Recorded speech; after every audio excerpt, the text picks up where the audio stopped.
أعوذ بالله من الشيطان الرجيم بسم الله الرحمن الرحيم ولله العزة ولرسوله وللمؤمنين فإن العزة لله جميعا قل أعوذ برب الفلق من شر ما خلق. கண்ணியத்திற்குரிய அல்லாஹ்வின் அடியார்களே, துஆ நம்பர் 12. இந்த துஆவில் அல்லாஹ்வின் தூதர் ஸல்லல்லாஹு அலைஹி வஸல்லம் அவர்கள் 5 விஷயங்களை விட்டு அல்லாஹ்விடத்தில் பாதுகாவல் தேடுகிறார்கள். ஒவ்வொன்றும் சுருக்கமான வட்டுருக்கமான ஒற்றை வார்த்தை, ஆனால் 100 அர்த்தங்களை பொதிந்த ஆழமான வார்த்தையை கொண்டு அல்லாஹ்வின் தூதர் ஸல்லல்லாஹு அலைஹி வஸல்லம் அவர்கள் அல்லாஹ்விடத்தில் பாதுகாவல் தேடுகிறார்கள். நிச்சயமாக ஒவ்வொரு மனிதரும் இந்த துஆவை கேட்டுக்கொண்டே இருக்க வேண்டிய ஒரு பிரார்த்தனை.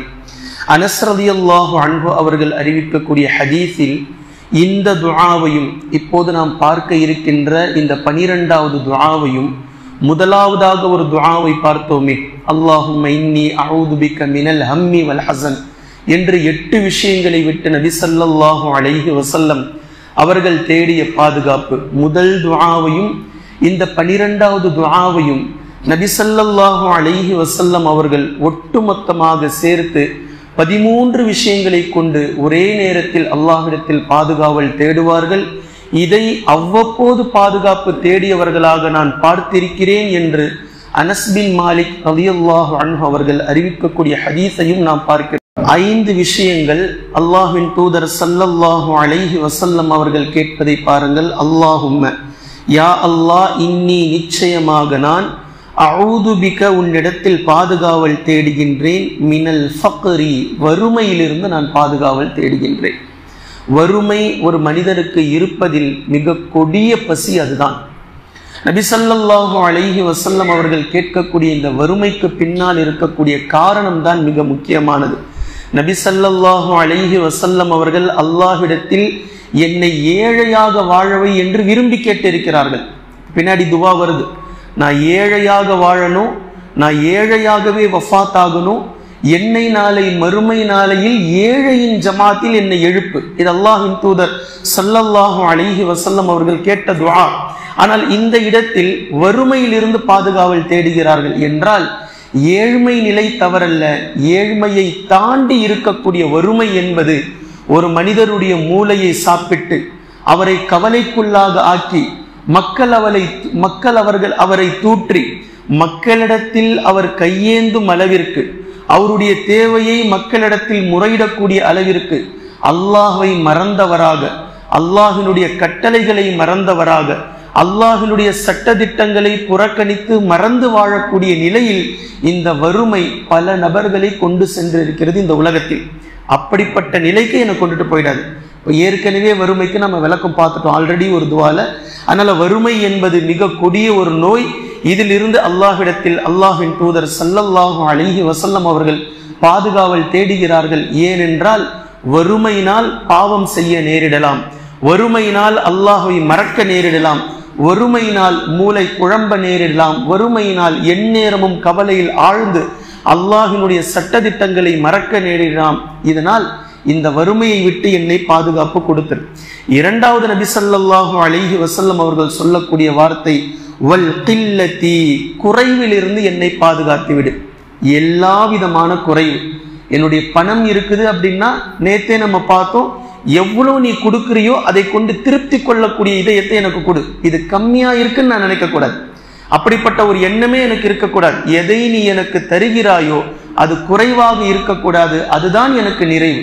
நீ கொடுத்ததை நிறைவானவனாக எடுத்துக்கொள்ளக்கூடிய அளவிற்கு நீ என்னுடைய பொருளாதாரத்தை, என்னுடைய மனதை அதற்கு தோதுவாக இரண்டையும் மிங்கலாக ஆக்கச் செய்து எதை நீ எனக்கு தருகிறாயோ அதை முழுவதுமாக திருப்திப்படக்கூடிய இதயத்தை நீ எனக்கு ஆக்கிவிடு என்று அல்லாஹ்வின் தூதர் ஸல்லல்லாஹு அலைஹி வஸல்லம் அவர்கள் கேட்பதை நாம் பார்க்கிறோம்.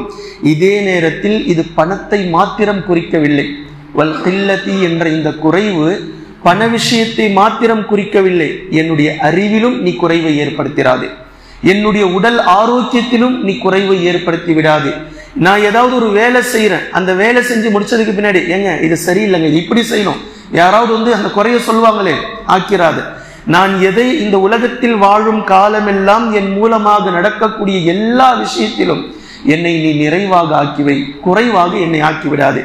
எந்த ஒரு விஷயத்திலும் பற்றாக்குறையாக இருந்து பிறரிடத்தில் கையேந்தும் அளவிற்கு, பிறரிடத்தில் தம்முடைய தேவையை எதிர்பார்க்கும் அளவிற்கு எந்த வகையிலும் அதை ஆக்கிவிடாதே என்ற இந்த குறைவையும் அது எடுத்துக்கொள்ளும்.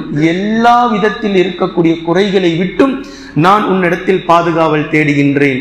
மூன்றாவது பாருங்க, ரொம்ப முக்கியமானது, வஸ்ஸில்லதி, இழிவிலிருந்து நான் பாதுகாவல் தேடுகின்றேன். நான் அவமானத்திலிருந்து பாதுகாவல் தேடுகின்றேன். என்னை யாரும் அவமானப்படுத்திடக்கூடாது. அப்படின்னா எதை கேட்கிறாங்க? கண்ணியத்தை தேடுகிறார்கள். இப்ப நம்ம கொஞ்சம் சிம்பிளா விளக்கத்தை பார்த்துக்கணும். கண்ணியம் என்பது யாரிடம் இருந்து கிடைக்கின்றது, எங்கிருந்து கிடைக்கின்றது? இன்று வரைக்கும் மனிதர்கள் புரிந்து கொள்ளவில்லை. பெரும்பான்மையான 99% மக்கள் கண்ணியத்தை தேடுகிறார்கள் மக்களிடத்தில். ஆனால் அது எங்கிருந்து கிடைக்கிறது என்ற ஆழமான அறிவைத்தான் மக்கள் பெற்றுக்கொள்ளவில்லை. அநேக மக்கள் பொருளாதாரத்தின் மூலம் கண்ணியம் கிடைக்கிறது என்று நினைத்துக் கொண்டிருக்கிறார்கள். பொருளாதாரம் இருந்தால் மக்கள் நம்மை மதிப்பார்கள். அப்ப இவருடைய சம்பாத்தியம் 10,000 இருந்தாலும் 50,000 ரூபாய் உள்ள ஒரு பொருளை வாங்குறார், ஏன்னா இது வச்சிருந்தாதான் மதிப்பு அப்படின்னு அவர் நினைக்கிறார். இது பெரிய ப்ராப்ளம். அடுத்தவர்கள் யாரோ ஒருவர் உங்களை மதிப்பதற்காக உங்களுடைய சம்பாத்தியம் குறைவாக இருந்தும் கடனை வாங்கி மக்கள் உங்களை கண்ணியப்படுத்த வேண்டும் என்று நினைத்து நீங்கள் வேறொரு பெரிய பொருளை வாங்குவீர்களே, ஆனால் இது மிகப்பெரிய பிரச்சனையில கொண்டுட்டு போய் முடியும். இது கண்ணியம் அல்ல. அதே போன்று கண்ணியம் பொருளாதாரத்தை கொண்டு, உங்களுடைய வீடுகளை கொண்டு, உங்களுடைய தொழில்களை கொண்டு, இந்த உலக ஆதாயம் எது எதுவெல்லாம் இருக்கிறதோ இதையெல்லாம் கொண்டு கண்ணியம் கிடைக்கும் என்று ஒரு மனிதர் நினைத்தால் கிடைக்கும், தற்காலிகமாக கிடைக்கும். ஏன்னா அது அல்லாஹ்வின் புறத்திலிருந்து கிடைக்கலையே. நீங்கள் எதை கொண்டு கண்ணியத்தை தேடினீர்களோ அந்த ஒரு விஷயம் உங்களிடத்தில் இருக்கும் வரைக்கும் கிடைக்கும். அதுல இருந்து நீங்க டவுன் ஆகும்போது மறுபடியும் போயிடும். நீங்கள் எதை கொண்டு தேடுகிறீர்களோ அந்த கண்ணியம் கிடைக்கும். அல்லது அந்த பொருளுக்காக அந்த கண்ணியம் கொடுப்பார்கள், அது உண்மையான கண்ணியமா இருக்காது. நீங்கள் எதை கொண்டு கண்ணியம் தேடுறீங்களோ உங்களிடமிருந்து அவர்கள் எதையாவது பெற்றுக்கொள்வதற்காக ஒப்புக்கு சப்பா பொய்யான ஒரு கண்ணியத்தை உங்களுக்கு தருவார்கள். இப்படித்தான் கண்ணியம் கிடைக்கும். ஆனா குர்ஆன் பேசுகின்றது, கண்ணியம் ஒட்டுமொத்தமும் அல்லாஹ் ஒருவனுக்கே சொந்தமானது. சொல்லிட்டு அல்லாஹ் தஆலா சொல்லக்கூடிய இன்னொரு வசனம், வலில்லாஹில் இஸ்ஸத்து வலி ரசூலிஹி வலில் முஃமினீன், கண்ணியம் என்பது அல்லாஹுக்கு, அவனுடைய தூதர்களுக்கு, முஃமின்களுக்கு என்று அல்லாஹ் தஆலா சொல்லி காட்டுகின்றான். இந்த கண்ணியம் அல்லாஹ்விடம் இருந்து நேரடியாக ரசூல்மார்களுக்கு கிடைத்தது, அல்லாஹ்விடம் இருந்து நேரடியாக முஃமின்களுக்கு கிடைத்தது. இதுதான் நிலையான கண்ணியம். இந்த கண்ணியத்திற்கு பொருளாதாரம் தேவையில்லை, சொந்த வீடு தேவையில்லை, ஆடம்பரமான வாழ்க்கை தேவையில்லை. ஏனென்றால் அல்லாஹ்விடம் இருந்து நேரடியாக கிடைக்கக்கூடிய கண்ணியம் இந்த கண்ணியம். அவர் எப்படி இருந்தாலும் மக்கள் அவரை மதிப்பார்கள். இப்ராஹிம் அலைஹிஸ்ஸலாம் அவர்கள் வஃபாத்தாகி 5000 வருடங்கள் கழிந்து விட்டது. யாராவது ஒருவர் இப்ராஹிம் அலைஹிஸ்ஸலாம் அவர்களை இழிவோடு பேசியதை நீங்கள் உங்களுடைய காதால் கேட்டு பாருங்கள். இருக்காது, இருக்கவே இருக்காது. ஏனென்றால் அந்த கண்ணியம் அல்லாஹ்வின் புறத்திலிருந்து கிடைத்தது. ஆடம்பர வாழ்க்கையை வாழ்ந்தவர்களா அவர்கள்? சொகுசான வாழ்க்கையை வாழ்ந்தவர்களா இப்ராஹிம் அலைஹிஸ்ஸலாம் அவர்கள்? இல்லை. ஆனா கண்ணியத்தை யார் கொடுத்தது? அல்லாஹு தஆலா தங்களுக்கு ஏற்படுத்திய சோதனையை பொறுத்து கொண்டு அல்லாஹுக்கு உவப்பான வாழ்க்கையை வாழ்ந்ததினால் அல்லாஹ்விடம் இருந்து நேரடியாக கிடைத்த கண்ணியம் இன்று வரை இருக்கும். இன்ஷா அல்லாஹ் கியாமத் நாள் வரை இருக்கும். மறுமையிலும் அல்லாஹு தஆலா இப்ராஹிம் அலைஹிஸ்ஸலாம் அவர்களை ஒட்டுமொத்த உலக மக்களுக்கு மத்தியில் முதலாக ஆடை அணிவித்து கண்ணியப்படுத்துவான். நபி ஸல்லல்லாஹு அலைஹி வஸல்லம் அவர்களுக்கு கிடைத்த கண்ணியம் அல்லாஹ்வின் புறத்திலிருந்து கிடைத்த கண்ணியம். இன்று வரைக்கும் முஸ்லிம் அல்லாத ஞானிகள் கூட, முஸ்லிம் அல்லாத மத தலைவர்கள் கூட நபி ஸல்லல்லாஹு அலைஹி வஸல்லம் அவர்களை போற்றுவதை நீங்கள் பார்க்கலாம். ஏனென்றால் கண்ணியம் என்பது அங்கிருந்து கிடைத்தது. அபூபக்கர் சித்தீக் ரலியல்லாஹு அன்ஹு அவர்களுடைய கண்ணியம், உமர் ரலியல்லாஹு அன்ஹு அவர்களுடைய கண்ணியம், அல்லாஹ் யாருக்கு குர்ஆனிலும் நபி ஸல்லல்லாஹு அலைஹி வஸல்லம் அவர்கள் யாருக்கு ஹதீஸிலும் கண்ணியத்தை கொடுத்து விட்டார்களோ அந்த கண்ணியம் நிறத்தால், மொழியால், இனத்தால் பெறப்பட்டதல்ல. அது நேரடியாக அல்லாஹ்விடம் இருந்து பெறப்பட்ட கண்ணியம். இதற்கு நாம் முயற்சிக்க வேண்டும். இந்த கண்ணியம் அல்லாஹ்விடம் இருந்து இருக்க வேண்டும். இதற்கு நேர் மாற்றமாக ஒன்று வந்தால் அது இழிவு. இந்த இழிவை விட்டு நான் அல்லாஹ்விடத்தில் பாதுகாவல் தேடுகின்றேன் என்று அல்லாஹ்வின் தூதர் ஸல்லல்லாஹு அலைஹி வஸல்லம் அவர்கள் முதல் சொற்றொடரில் 3 விஷயங்களை கொண்டு, வறுமை, குறைவு, இழிவு, இந்த 3ஐ விட்டு அல்லாஹ்வின் தூதர் ஸல்லல்லாஹு அலைஹி வஸல்லம் அவர்கள் பாதுகாவல் தேடிவிட்டு அடுத்த சொற்றொடரில் வஅஊது பிக, மேலும் உன்னிடத்தில் நான் பாதுகாவல் தேடுகின்றேன், மின் அன் அவ்லிம அவ் உவ்லம. ரொம்ப முக்கியமான விஷயம், நான் யாருக்கும் அநீதம் செய்யாமல் இருப்பதை விட்டும். நான் யாருக்கும் அநீதம் செஞ்சிடக்கூடாது. காலங்கத்தால எந்திரிக்கும் போது இந்த துஆவை ஓதிக்கொள்ள வேண்டியதுதான். தினமும் காலை இன்ஷா அல்லாஹ் நான் யாருக்கும் அநீதம் செஞ்சிடக்கூடாது. ஒரு நாளைக்கு யோசிச்சு பாருங்க, ஒவ்வொரு நாளும் எத்தனை நபர்களுடைய உள்ளத்தை நாம் புண்படுத்துகிறோம். அநீதம் அது, அநியாயம் அது. அவ்லிம, நான் யாருக்கும் இன்னைக்கு அநீதம் செஞ்சிடக்கூடாது. நான் போயிட்டு நைட்டு வீட்டுக்கு திரும்பி வர வரைக்கும் உடன் இருக்கக்கூடிய மனைவி உட்பட, வாழ்கின்ற குழந்தை உட்பட, பெற்றோர்கள் உட்பட, வியாபாரம் உட்பட, சந்திக்கக்கூடிய நபர்கள் உட்பட, 5 நேரம் ஜமாத் தொழுகையில் பள்ளியில் சந்திக்கக்கூடிய நபர்கள் உட்பட யாருக்கும் நான் அநீதம் செய்துவிடக்கூடாது. என்னுடைய வாழ்க்கை, என்னுடைய செயல், என்னுடைய சொல், என்னுடைய நடத்தை அத்தனையும் அடுத்தவர்களை கண்ணியப்படுத்தும் விதம் இருக்க வேண்டுமே தவிர அடுத்தவர்களை இழிவுபடுத்தும் விதமாக, அடுத்தவர்களுக்கு அநீதம் செய்யும் விதமாக என்னுடைய சொல்லோ செயலோ அமைந்துவிடக்கூடாது என்று நபி ஸல்லல்லாஹு அலைஹி வஸல்லம் அவர்கள் கேட்ட மிக அழகான வாக்கியம் அவ்லிம, நான் யாருக்கும் அநீதம் செய்து விடக்கூடாது. அவ் உவ்லம, அதே போன்று அடுத்தவர்களால் நானும் அநீதம் செய்யப்பட்டு விடவும் கூடாது. இது ரொம்ப கஷ்டமா இருக்கும். அடுத்தவர்களால் அநீதம் செய்யப்பட்டு விட்டால் சில நேரங்களில் அன்றைய தினம் முழுக்க அதிலிருந்து நம்ம மீண்டு வரவே முடியாது. கவலையில் பாதிக்கப்பட்டுரும், பயங்கரமா பாதிக்கப்படும். அப்ப நபி ஸல்லல்லாஹு அலைஹி வஸல்லம் 2ஐயும் கேட்கிறாங்க. நான் யாருக்கும் அநீதம் இழைக்க கூடாது, யாராலும் நான் அநீதம் இழைக்கப்படக்கூடாது. எவ்வளவு அழகான ஒரு மனநிலை பாருங்க. பிறருக்கு எதை எண்ணுகின்றோமோ அதையே தனக்கும், தனக்கு எதை எண்ணுவோமோ அதையே பிறருக்கும். யாராலும் நாம் ஏமாற்றப்படணும்னு சொல்லி எப்பவும் நினைக்க மாட்டோம். யாரும் நம்மை அடிக்கணும்னு நினைக்க மாட்டோம். பிறர் நம்மை திட்டட்டும்னு சொல்லி நினைக்க மாட்டோம். பிறர் நம் இடத்தில் பொய் பேசணும்னு சொல்லி நினைக்க மாட்டோம். பிறர் நம்மை பற்றி புறம் பேசணும்னு சொல்லி நினைக்க மாட்டோம். பிறர் நம்மை பற்றி அவதூறு பேசணும்னு சொல்லி நினைக்க மாட்டோம்.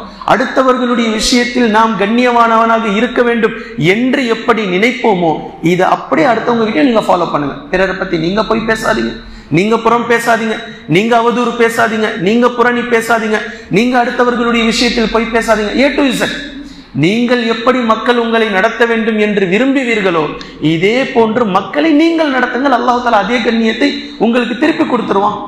சிம்பிள். நீங்கள் எப்படி மக்களுடைய விஷயத்தில் உங்களுடைய அந்த பிரஸ்டீஜ் இருக்கணும்னு சொல்லி நினைப்பீங்களோ இதே பிரஸ்டீஜை நீங்களும் மக்களுக்கு கொடுத்து விடுங்கள். இதைத்தான் அல்லாஹ்வின் தூதர் ஸல்லல்லாஹு அலைஹி வஸல்லம் அவர்கள் மிக அழகாக கேட்கிறார்கள். வஅஊது பிக மின் அன் அவ்லிம அவ் உவ்லம, நான் யாருக்கும் அநீதம் இழைப்பதை விட்டும் அதே போன்று அடுத்தவர்களால் அநீதம் இழைக்கப்படுவதில் இருந்தும் நான் உன்னிடத்தில் பாதுகாவல் தேடுகின்றேன் என்று அல்லாஹ்வின் தூதர் ஸல்லல்லாஹு அலைஹி வஸல்லம் அவர்கள் இந்த துஆவை கேட்டிருக்கிறார்கள். 13வது துஆவை பாருங்கள். அல்லாஹ்வின் தூதர் ஸல்லல்லாஹு அலைஹி வஸல்லம் அவர்கள் தீங்கிலிருந்து பாதுகாவல் தேடுகிறார்கள். பொதுவான தீங்கு என்பது உலகத்தில் தீங்கான பொருட்கள் இருக்கிறது, தீங்கு செய்யக்கூடிய மனிதர்கள் இருக்கிறார்கள், தீங்கு இழைக்கக்கூடிய ஜின்கள் இருக்கிறது, தீங்கு இழைக்கக்கூடிய விஷ ஜந்துக்கள் இருக்கிறது. இப்படி எல்லா விதத்திலும் தீங்குகள் என்று இருக்கிறது, தீங்கு இழைப்பார்கள். இப்படி தீங்கிலிருந்து நாம் பாதுகாவல் தேட வேண்டும். சில வேளைகளில் நாம் செய்யக்கூடிய செயல்கள் பிறருக்கு தீங்கு ஏற்பட்டுவிடும்.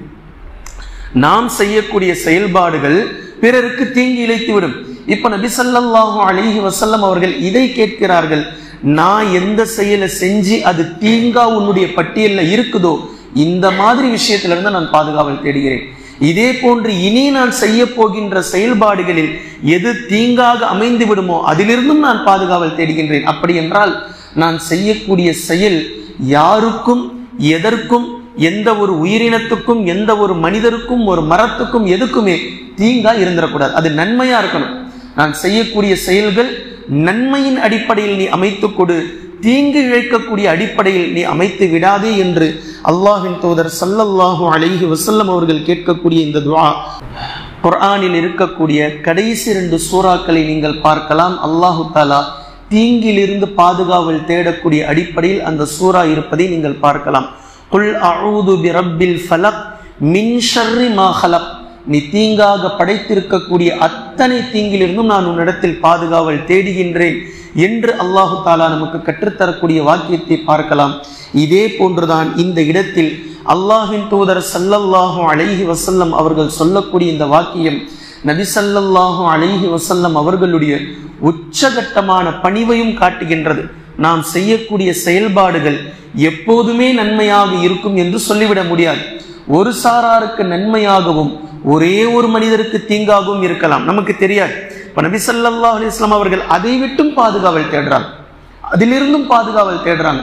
சில வேளைகளில் நபி ஸல்லல்லாஹு அலைஹி வஸல்லம் அவர்கள் இப்படி பிரார்த்தனை செய்வார்கள், யா அல்லாஹ், அதாவது யாருக்கும் தங்களுடைய சொல் செயல்கள் பாதகமாக இருந்துவிடக்கூடாது, பிரச்சனை ஏற்படுத்தி விடக்கூடாது, அடுத்தவர்களுடைய மனதை கனமானதாக கனத்ததாக புண்படுத்தும் விதமாக அமைந்துவிடக்கூடாது. ஒருவேளை நான் பேசியதில் யாருக்காவது கஷ்டங்கள் சிரமங்கள் ஏற்பட்டிருந்தால் நாளை மறுமையில் நீ அவர்களை உன் பக்கமாக நெருக்கிக் கொள்வதற்கு இதை நீ காரணமாக ஆக்கிக் கொள்வாயாக என்று அல்லாஹ்வின் தூதர் ஸல்லல்லாஹு அலைஹி வஸல்லம் அவர்கள் அல்லாஹ்விடத்திலே பிரார்த்தனை செய்திருப்பதையும் நாம் பார்க்கிறோம்.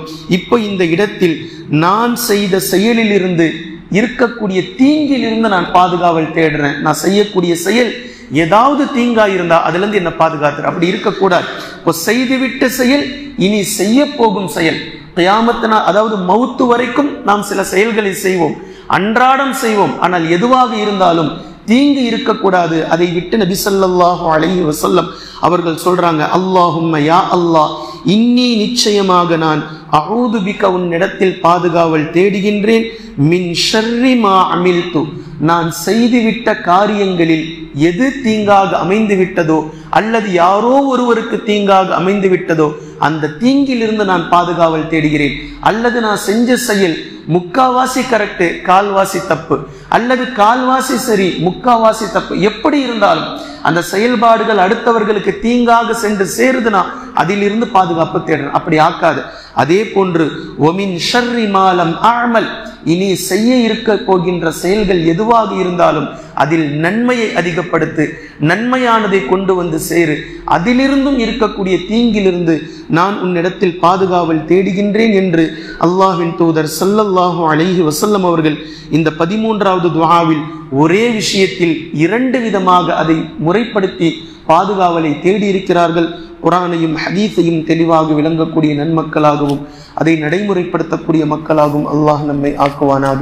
சுப்ஹானக்கல்லாஹும்ம வ பிஹம்திக அஷ்ஹது அல்லா இலாஹ இல்லா அன்த அஸ்தக்ஃபிருக வ அத்தூபு இலைக்.